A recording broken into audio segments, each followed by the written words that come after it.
The following podcast is proudly brought to you by Repco, driven by passion for 100 years. 2-minute signal, 2-minute signal. And the Gold Coast 600 is underway. Good stuff. I have not seen a better closing stage of a race for a long time. As Ben Ginsbergen has a little look. This is the last lap. There will be a dive. This route brings it home and takes the championship lead. There's more coming. Oh my goodness. And thankfully another one. Another one. Exactly the same. That was so close. Whoever just missed him there was so close. I think it was John Davison for the first time in so many months. Jimmy. Thank you, boys. Fights back to claim victory with Mick Asalo. Another epic. Hi everyone, and welcome to Repco Supercars Rewind, the pod that celebrates the sport's most amazing moments. I'm Chad Nalon. Today's show is not so much about a moment in time, but an era, as we explore the 3 crazy years that the Gold Coast event was open to international star drivers. Formula One, IndyCar, NASCAR, and sports car racing. These were just some of the major disciplines that were represented by the seriously credentialed races that graced the shortened Surfers Paradise circuit between 2010 and 2012. The international names kept the global flavour of the event going in the years after the much-loved IndyCar days, and provided no shortage of major names. Names such as Helio Castroneves, Max Pappas, Nick Heidfeld, James Hinchcliffe, Tonio Liuzzi, and Mika Salo, just to name a few. But the most successful of them all was French champ car legend Sébastien Bourdais, who together with Jamie Whincup formed a formidable and successful combination.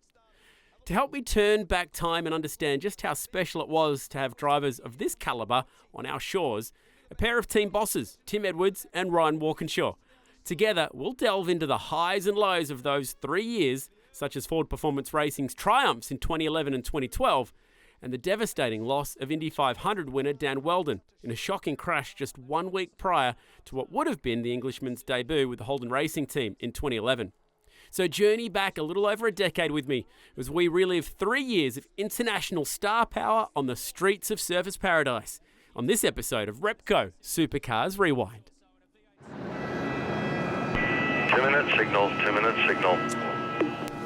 So the grid has now been mostly cleared. Our international flags are flying high. 12 nationalities represented here today.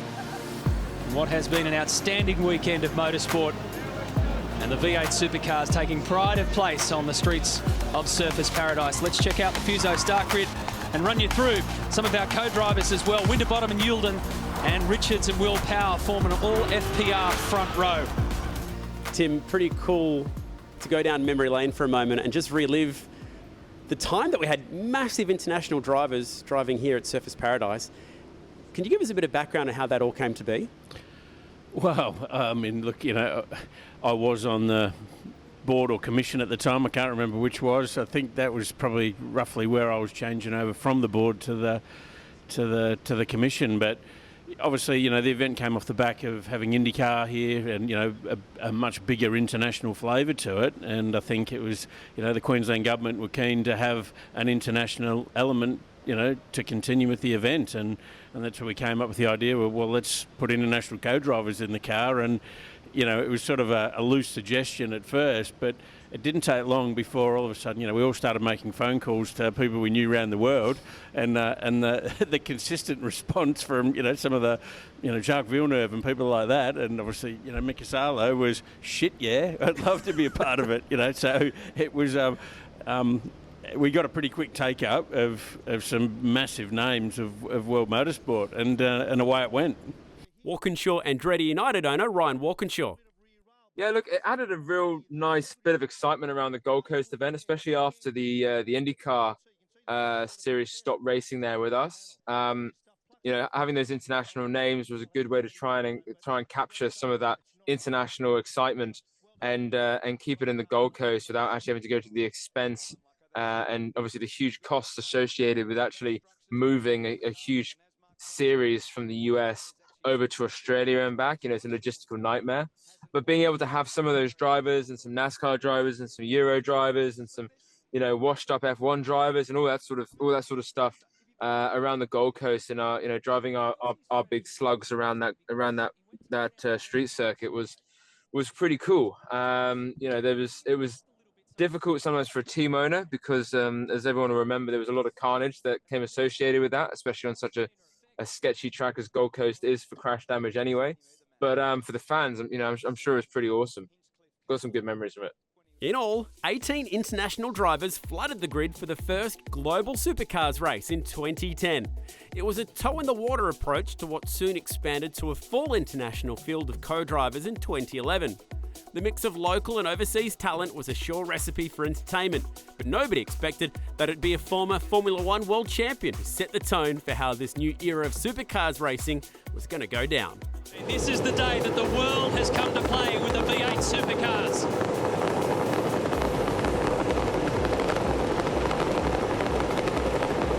And the Gold Coast 600 is underway. Good start from McConville. Jacques Villeneuve finds himself squeezed in the middle of the track, but he pops through. The 97 Formula One world champ under attack straight away. Luke Wheldon has hit the wall. And front left steering damage for Luke. It's going to have to come in that car, so it's all over for him very early in the piece. And there goes Villeneuve. He's spun around in the Botolo entry. This will be carnage. Whack! Oh, it's dodgem car stuff. That was Will Power into Villeneuve. Look at that, cars everywhere. Have you ever seen anything like this? That was two FPR cars together there too. Okay, mate, settle down into a rhythm now. Keep going. That's the original damage from Will Power's car.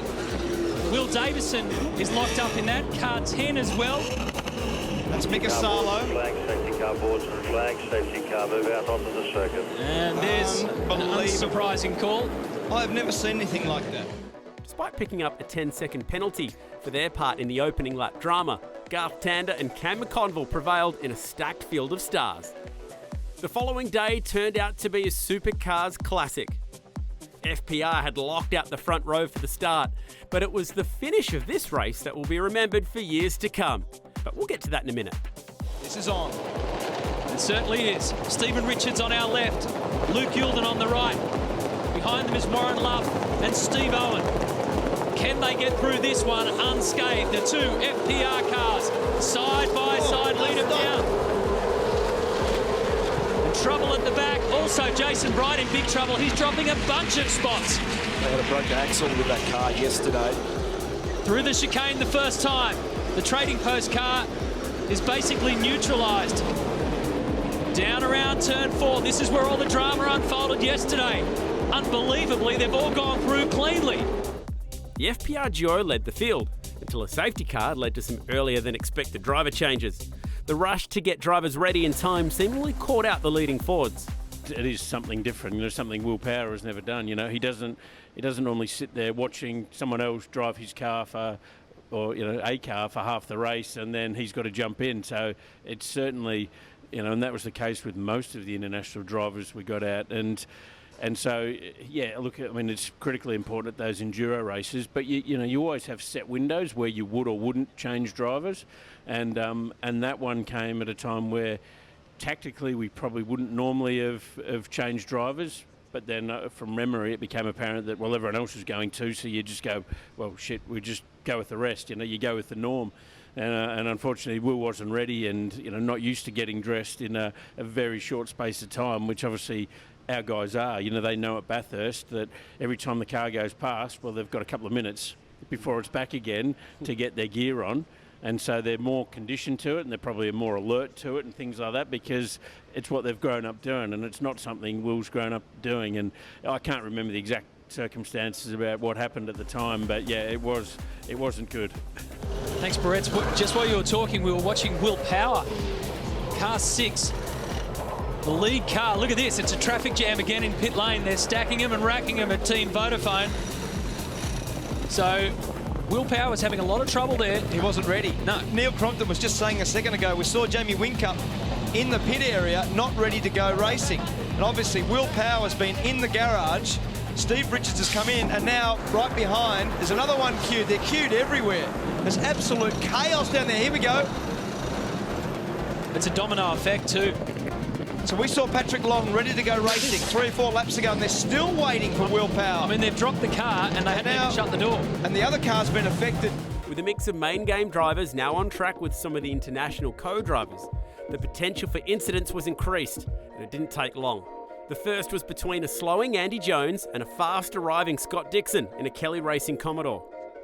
Oh, there's been a big crash on the front straight. Yeah. Look at those. Look at all those marks. There's debris everywhere. I mean, look, there's glass and panel damage everywhere along the front straight. The question is, whose car did it come off? Shouldn't be too hard to find. It'll be the car with 3 wheels on it. It's a big crash. Team BOC, car 8. Look at that. The rear's gone. Well and truly gone. That's just spun because it's just got no brake pedal. Oh, that's Scott Dixon. And that's Andrew Jones. So maybe Andrew's trying to slow down to find his spot under the safety car. Yeah, Kim Jones bailed me up in pit lane just a minute ago. He said, can we get a look at the car 8? Because they felt that the exhaust was wrapped over and it was affecting its performance. So maybe there's part of the drama there. See what we can dig up. So what they're doing is the exhaust comes out the left-hand side of the car. They've slowed up to drive up near the fence so one of the team guys can have a look at it, whilst the safety car has come out thinking that would be okay. Everyone's going slow, but everyone was still going fast as the wheel's still rolling along. Everyone was still going fast because they haven't caught the safety car yet. What a bizarre incident. Oh, that was very strange. Never seen anything like it. So Scott Dixon makes heavy contact with the back of car 8. And then another Kelly car was involved in a multiple car incident that ended up with Indy 500 hero Elio Castroneves in the fence. Big accident here with Neves and Frank Kitty. All over, mate. All over. Whacked up the arse by Todd Kelly. Pushed me straight into Castroneves. So Steve Johnson, sorry, he's already in that car. Copy, mate. Copy. We can see you. She's got a flat right rear and a fair bit of other stuff. A whole lot of other stuff. So car 7 will be involved in this, according to Stephen Johnson. Here we go. Todd Kelly. Between turns 12 and 13. Yep. So it's Wow. That has hit really hard. It's Rick Kelly. It's Rick Kelly in that car. Sorry, it was car 15, not car 7. The much-loved Brazilian star explained the incident in his typically colourful way. There was an angry guy behind me. I don't know who the heck was this guy, but you can see he's all over the place. I got distracted and ended up spinning out. And then it put me in a very tough spot because we thought that we were going to go out in the lead lap. And unfortunately, when I saw that I was right on the danger area, I said, let just this guy raced for the championship. I thought, in fact, I even mentioned to the team, I was like, listen, tell those guys to take it easy, I'll get out of the way, no problem. But I guess not everybody got the info. So it was sad because somebody pushed me from behind, have no idea.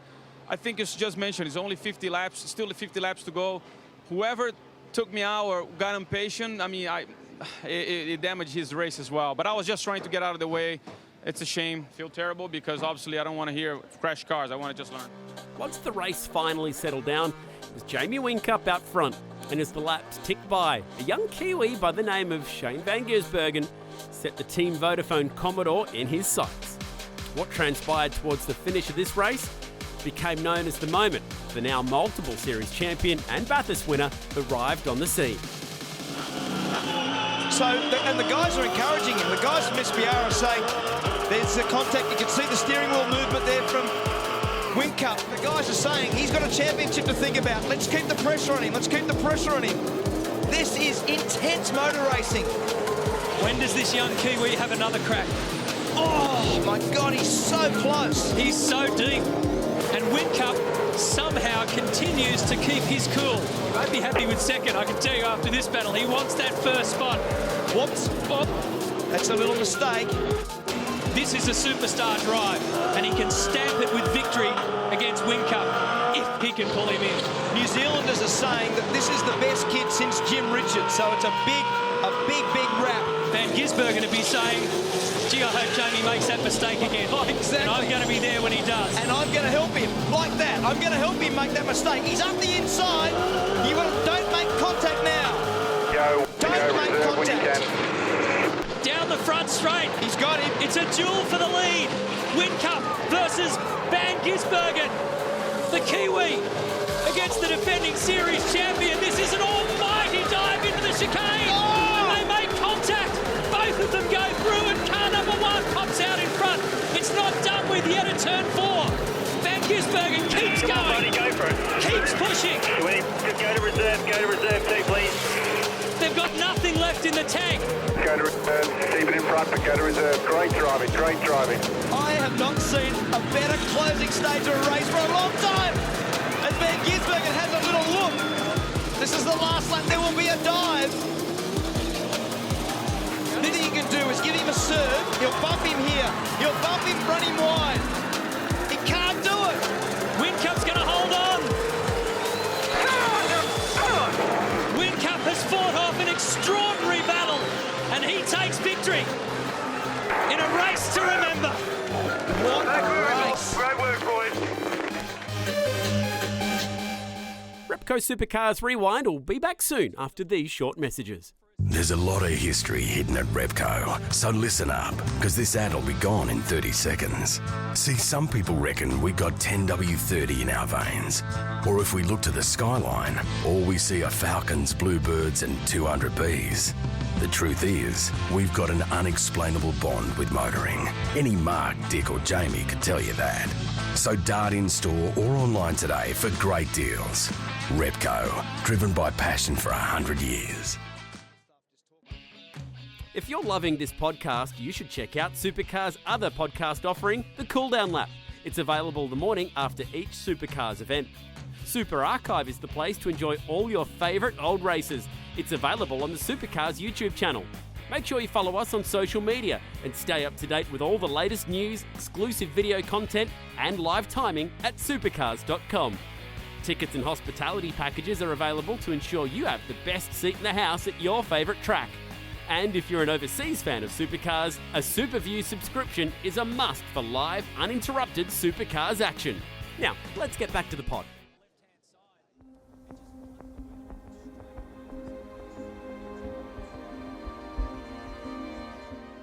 Hi, I'm Dan Wheldon. I just want to let you guys know that I'm very, very excited to announce that I will be racing in the Gold Coast 600 race in Australia at Surfers Paradise. Be driving for the Toll Wheldon racing team, and I think, as everybody knows, clearly the biggest and the best team out there in Australia. So for me, there'll be a lot of pressure to perform. We're very, very hopeful that we're going to be able to win, and judging by their performances recently, I think there's a good chance of that. We're going to be doing a little bit of practice beforehand, I think on the Thursday before the race weekend. But I think, as everybody knows, it's going to be one heck of an event. I love Australia. I love the racetrack. To be joining the best team out there, for me, is like a dream come true, and I'll be drinking lots of Rockstar when I'm out there. So see you folks soon. I'll tell you who my teammate is at a later date, but can't wait to be there. Thanks very much. 2011.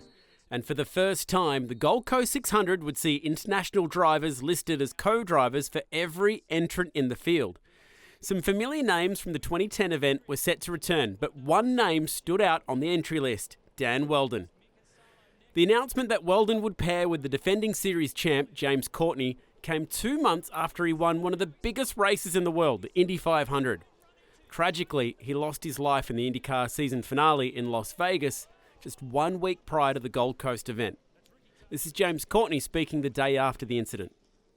Losing a mate, I suppose the one thing you can take out of it is he went doing something he loved, but it's the hardest part is what's left behind, really. Being a young father myself with 2 young kids, it's pretty emotional this morning, like looking at my children thinking, that if past went the other way, it could have easily been, one of us, myself or Marino, and I think that's the biggest shock for everyone in the motorsport community, is that, it could have, it can be any of us, and I think that's the big reality check that everyone takes out of this. And it's quite a while since the last fatality, so you start to forget that side of the business, and this really does bring it back. Huge loss. He was pumped to come and have a drive of the cars. It would be great to show him what I've been doing. and just how good this championship is. I think he got wind of last year, how much fun, talking to Dario and the rest of the guys that were here last year, at how much fun they had, and it would have been pretty cool to have, a guy that you know in a long time, a mate, in the car with you. Tried to do it last year with Dario, but with the way the championship went, he couldn't really do it. But this year, was a time where I, could have really had a bit of fun with a mate in a car that's, great fun to drive at the best place in the world. So it's, I think he was really, really looking forward to it. Dan was actually the first. That was my first year involved in the team, and Dan was actually the first racing driver that I'd personally signed, because I inherited James Courtney and Garth Tander. And then very early on, I was sort of sent to the US, to the Indy 500, to the Brickyard, to catch up with Dan Wheldon, and to go and sign him up to drive for us an HRT for the Gold Coast round. And I got on with Dan really, really well. We actually became quite good friends. We hung out for the entire weekend, went out for loads of dinners, and he'd invited me to come and spend the pre-Christmas period at his house with my girlfriend. So we're getting on like a house on fire, and kept in touch really, really closely. And then I was in New Zealand for the Rugby World Cup. I was there for the semi-finals, and I got a phone call. Well, actually, I missed a bunch of phone calls. I'm not going to lie. I'd been out drinking that night, and got a call sort of 9 in the morning, which eventually woke me up. And it was from Gerald McDormand, who was the sort of PR manager for General Motors Wheldon Motorsport. And he sort of filled me in on the bad news, and obviously it hit me like a ton of bricks, because it was so unexpected. And then obviously I looked through all my text messages and my phone calls on my phone from the couple of hours previously, when other people have been trying to contact me, and we had to be a little bit selfish in a weird way, because the event was only a week after that or something, or 2 weeks after that, and all of a sudden we're going into that event without a driver as well. So part of us we're all sitting there being like, this is absolutely tragic. I can't believe that this has happened. And Dan was such a genuinely good guy. He was one of the good guys in motorsport. And it had a very infectious personality, and it was hard not to warm to him very, very quickly, and clearly a very talented driver too. But then it very quickly had to switch to, what do we do to fill in this? Because, we've still got sponsors and partners that we need to service and ensure in a championship, that we need to ensure that we can try and perform the best of our ability at that event. So it was, it was a mixture of obviously an emotional situation, but also operationally, what do we do next as a race team? So it was pretty tough, but nowhere near as obviously as tough as it would have been for people like his family and his close friends. HRT weren't the only team affected. Will Power was due to return with FPR, but suffered substantial injuries himself during the Vegas event, ruling him out of a return to his home state. Yeah, I mean, it's unfortunately, when you're around motorsport long enough, you sort of learn to deal with those difficult times. And we had the same, or similar with even with Chaz when he had that accident at Bathurst. Your heart sinks when that's going on. But you've sort of got to have half a mind on that. But we've still got a business to run, and we've still got a race meeting to go ahead, and so you've still got to forge on and put plans in place, but simultaneously being sympathetic to whatever else is going on. While close friend of Wheldon's, Tony Kanaan, understandably sat the event out, 3 IndyCar regulars made it to Australia the following week, as too did NASCAR announcers Mike Joy and Darrell Waltrip, who were covering the event for the US audience via the now defunct Speed Network. It added an American touch at an appropriate time. The Gold Coast 600 is a premier event for Australia's V8 Supercar Series. In each of the 28 cars, a series regular is paired with an international driving star. This weekend, one of those stars was to have been Dan Wheldon.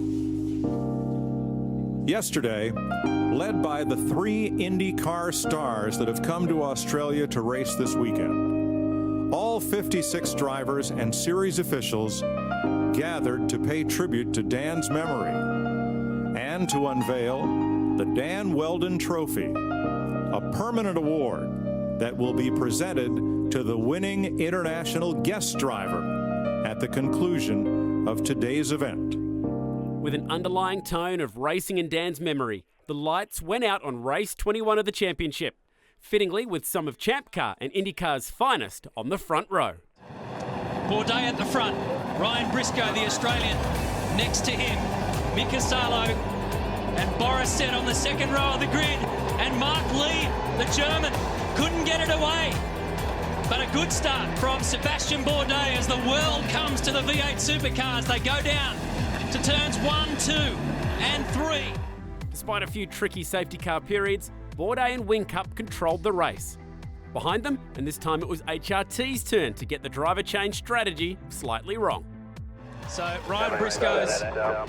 We're going to have to put Ryan back in here. Came in 1 lap too early. Oh, that's what I thought. Exactly. Yeah, it was a weird one. We were looking pretty good, looking for at least a podium, I think, in that race, and we had sent the radio call to Ryan, pit this lap, but in IndyCar, they're so used to having really, really late pit entry calls to try and scupper the plans of their competitors. Whereas in supercars, you sort of say pit this lap, and it means the lap that you're currently going into. And we called it just before pit entry, and so he sort of slammed on the brakes and swerved in, and did an emergency pit stop essentially in his mind, last minute. Actually, it was wrong. We should have waited another 5 or 6 seconds to call that pit stop, pit this lap command to Ryan, and obviously that meant he was in the pits, and it was a lap earlier than he was supposed to be. So yeah, it ruined our race, definitely taught us a lesson that you shouldn't let IndyCar drivers know that they've got to pit this lap until they're well past the pit lane entry. Whincup took over from Bourdais and picked up his second win in the Gold Coast International era. After an ultra-professional job from Sebastian Bourdais, Jamie Whincup brings it home and takes the championship lead. Second goes to Will Davison, and Mark Winterbottom will hold on for third. Well done. Fantastic drive. Victory put Sebastian Bourdais in the box seat to win the first ever Dan Wheldon Memorial Trophy come Sunday, which was also the day Speed were broadcasting live. It is a beautiful day on the coast of Australia. The temperature climbs to near 80 degrees, a great day for the beach or to be at a race course right near the beach. Welcome to Speed's live presentation of the Armor All Gold Coast 600 from Surfers Paradise, the Gold Coast of Australia, where it's such a great day, and we're ready to go. Hi, everybody. Mike Joy, Darrell Waltrip, cars in pit lane right behind us. Lee Diffie, Calvin Fish patrolling the pits. It's 1 p.m. in the afternoon here. We know it's not quite that where you're watching us back in the United States, but we're thrilled to be here for the second race in a row and have the opportunity to, once again, after Bathurst, to bring this to you live. What a difference. Oh, really? And I feel like I'm at home. We got everything here we have at home. We got rivalry among teammates trying to win a championship. We got the manufacturers battle between Ford and Chevrolet, and we got a really, really difficult racetrack for it to all play out on. It's going to be an exciting race, I promise. Waltrip wasn't wrong, as Bourdais and Briscoe lined up in the front row, and it didn't take long for the drama to flare up behind them. Red lights up. Boogity, boogity, boogity, let's go racing, mates! And the outside pole car gets off slowly and loses 4, 5, maybe 6 spots before turn number 1. Boy, that's not a great start, obviously. This is so tight right here, man. You got to really watch your P's and Q's. You see that car going in there, you can't go through there too wide. Got to get single file, otherwise you're going to blow the chicane. The Vodafone cars, 1, 2. It really takes a while for things to sort out here. Yeah, they have to get almost single file in a pretty quick order because the track is so tight and these turns, you just can't run in there with somebody. 155 into that chicane. Oh, one around. The Bottle car's around. Heavy contact. A lot of damage. Everybody scatters.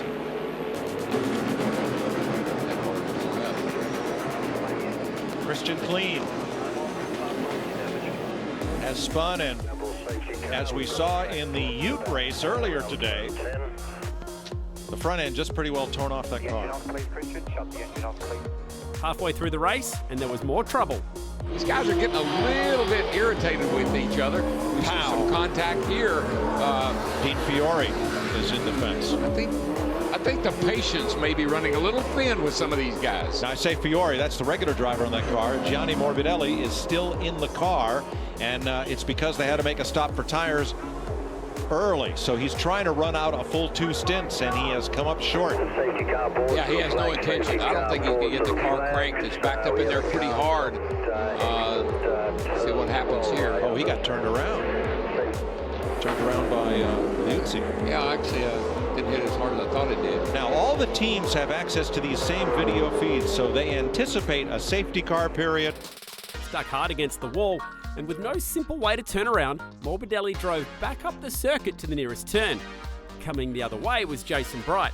It was the second year in a row the BOC Brad Jones Commodore had an awkward coming together with an international driver. It's like my buddy here, Jason Bright's got some kind of issue. He's been having trouble all day long.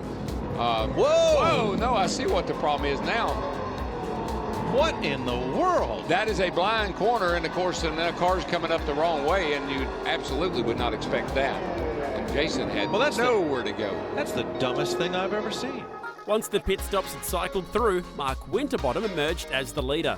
Oh, Frosty. Yeah, the Orcon Steel Ford. He's going to make it around. Here he comes. And for the second time in 2 years, the Sunday winner at Gold Coast in V8 Supercars is Mark Winterbottom. Jamie Whincup expands his point lead with second place. Lee Holdsworth is third. Greg Murphy fourth. And Rick Kelly holds back Courtney, Owen, Ingle, and Todd Kelly. What a finish.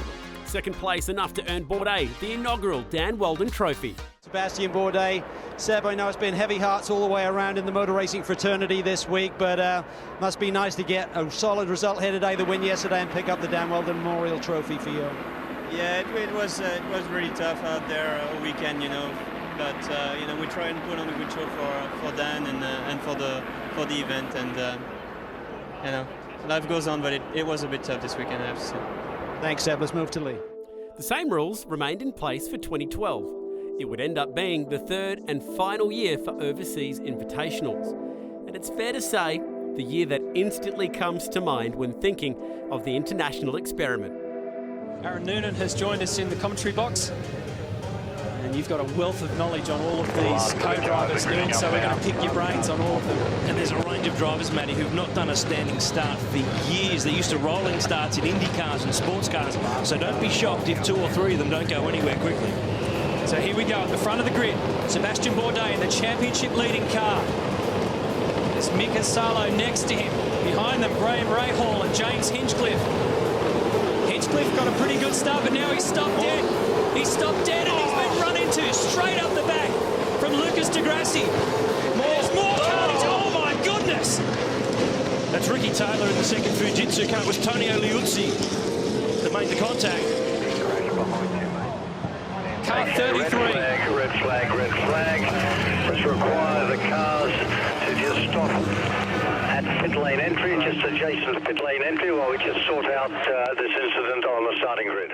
It is hard for the internationals when they come in, and you know it's even harder on them than a normal co-driver at for instance at Bathurst 3 weeks ago, because all of our co-drivers have done multiple ride days, we've done test days, so they're pretty comfortable in the car. But you think those poor internationals, they turned up here and largely didn't know anything about our cars, hopped in, and you know they're not used to gear levers, they're not used to clutch pedals, they're not used to driving on a particular side of the car. It's a big ask, you know, and to get people like Villeneuve and all that you know have never done anything like this before, you know, having a crack, it's a big ask. Some really good pieces of driving within this. Ryan Briscoe did a really good job to miss. Will Power did an amazing job to miss the back of Hinchcliffe. You have a look where Ryan Briscoe is right now. And that Sarrazin also did a fantastic job to not run into Ricky Taylor in Jason Bright's car there. They're all on their roof, they're spinning around. It was extraordinary scenes. that was absolutely savage. There was a huge amount of damage. I can't remember which driver it was, but one of them actually ended up on his roof, which was quite impressive. Yeah, I mean, he was just lucky. I mean, there's a bit of skill in that, but ultimately, you know, when you've got multiple cars all shooting all over the place and flipping over onto their roofs and so on, you know, I think any honest driver is going to be thanking Lady Luck as opposed to their own majestic driving skills for the most part in those sort of situations. It was not carnage once but twice. So we're very lucky to have got through unscathed both in with that car in both those events. One by one, all drivers emerged from their vehicles unscathed. Well, James Hinchcliffe is just out of the Fujitsu car and back in the garage. Boy, welcome to the Gold Coast. That was some wild start. Yeah, it was. You know, it's one of the things that comes along with standing starts. You know, I got initially a pretty good launch, and I guess I got a bit greedy with letting the clutch out and the thing bog down. And I mean, I still don't know what exactly happened behind me, who hit me or whatever, but we obviously got tagged pretty hard, did a lot of damage to the back of the car, and we're out. So got it for the boys. You know, they've done such a good job, and, you know, Michael qualifying us up on the second row there. It's certainly not the way we wanted it to go, but I guess the good news is we live to fight another day, and there's another race tomorrow to try and redeem ourselves. James, physically, you're okay? Yeah, fine. I mean, I cracked my head a little bit. Well, ask me again in an hour, but I've hit harder than that. I'll be all right. All right, mate. All the best. We'll see you tomorrow. With Tania Liuzzi, and Tania, we're just watching that back on replay. Boy, that was a pretty wild start. Yeah, I had a really great start, much better than the car ahead of me. So I was trying to go on the left side, but suddenly the car in front of me closed the door. So I decided to change direction. I didn't hear anything from the radio that there was a car standing still in the middle of the track. And when I moved to the other side, there was the Fujitsu car just standing still, and I couldn't avoid him. So it was a shame because we had a great start and we were looking for a really good race. So you had all hell breaking loose in front of you and behind you as well. Yeah, I saw it was a bit of a mess after we were standing still, but you know, that's what happens when you start in such a narrow track, but this is racing. How are you physically, okay? No, all good, ready for tomorrow, just upsetting because I think we had a really good chance to be really strong today. All right, all the very best. We'll see you tomorrow. Thank you. With Ricky Taylor, who was upside down in the car we saw a few moments ago. First thing, you're okay, Ricky? Yeah, I'm fine. I just feel terrible for the Gary Rogers guys. Car was good all weekend. I was just trying to, you know, keep pace and not do anything wrong. And unfortunately, my first standing start didn't quite go to plan. Okay, now the start itself was great. It was probably too good because it got you right into the middle of the action. Unfortunately, I guess so.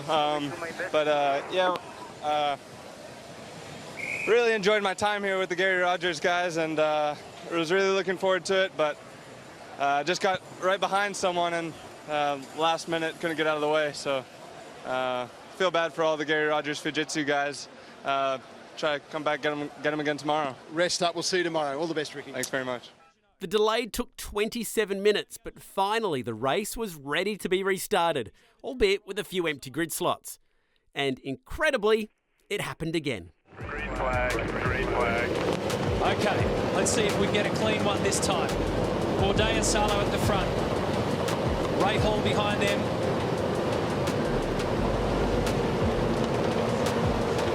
Yeah, a jumper. We had a jumper. Nicholas Manassian. He jumped and then stopped, but thankfully oh, another one. Exactly the same. Unbelievable. Car 11, Frank Montagny, is a three-wheel deal at the moment. So Manassian went to jump the start. Red flag, red flag, red flag. Same procedure as prior. We need the cars to stop towards the back of the grid. So the key here is car 14. Are you okay? Are you okay? With big damage to the left-hand side, and for a split second I thought he was going to get away with it. What was the chat up and down pit lane like between the team bosses? Yeah, well, there was plenty of hindsight. Yeah, there's some, you know, there was grade A hindsight going on. Well, we need to do something different, but you know, you're really committed at that point, so it's hard to make fundamental changes. Despite the lobbying from the lane, a third standing start took place, and this time, thankfully, it was a clean one. Here we go again.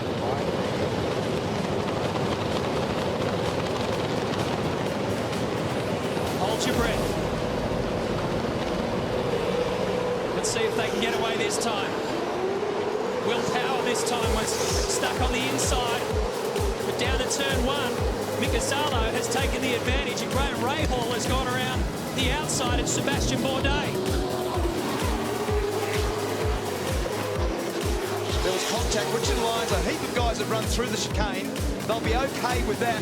But Richard Lyons and Nick Heidfeld made contact only very early into the start, probably only 5 or 6 car lengths off the line. It was your old Leaker-Mullen in the Shane Van Gisbergen entry who just had to go straight on through. There he is, the SP Tools car.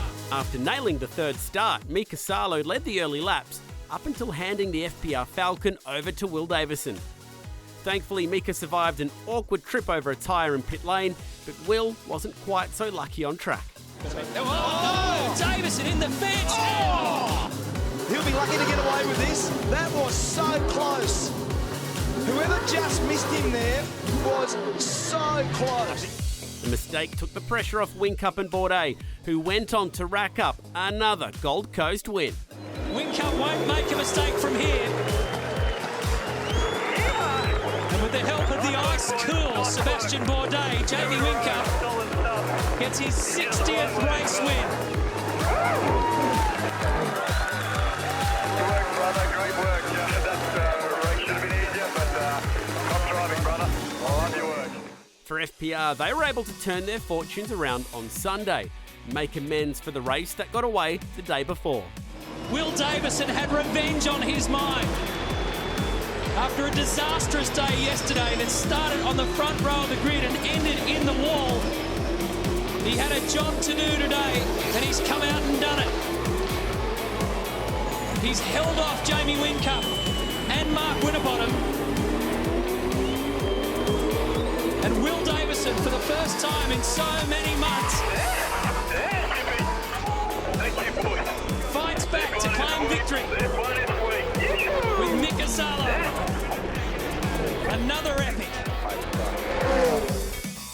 My professional motorsport career started in 1988, working for Alan Docking, initially doing a little bit of Formula 3, but largely world sports cars. But Mika joined the team at the end of 88, and I went with Docco and Mika to Finland, went to Helsinki in December 88, and was part of the whole launch and announcing it to all the Finnish press. So I'd known Mika for a long time, and then obviously we both made our way into Formula One, etc. And to this day we're still friends, and we're still following each other on Facebook and laughing at each other's exploits and that. So obviously when I reached out to him, and he jumped up, said, "Yep, absolutely, love to do it." But it was great to rekindle that relationship because you both move on, and I've been back in Australia for a decade by then, and it was good to rekindle the relationship, and then to have a result like that was fantastic. Great for him.